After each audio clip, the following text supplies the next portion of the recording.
ეკლე მაგათა დეგენერატი იყო. ეგ სიმართლეა, რამდენიც უნდათ, იმდენი იხტუნა. კაცი, რომელიც საკუთარი სამშობლოს დამოუკიდებლობას გაყიდის, მოღალატეც არის, იდიოტიც არის, ტყუილში დავეღალეთ რა. სანამ ერეკლე მეფე მოღალატეთ არა გამოცხადებული. აბა ომი გინდათო კაცო. მეომარი კაცი იყო, 80 ომი მოიგო.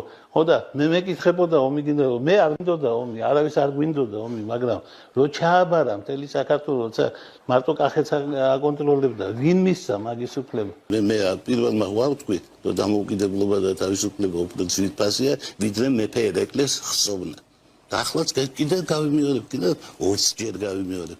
აი ბატონებო, ერეკლე მეფის ძეგლი აგერა ქარიშკიდე ლევან ბერძენიშვილი. სად ერეკლე და სად ჩემი ლევან ბერძენიშვილი.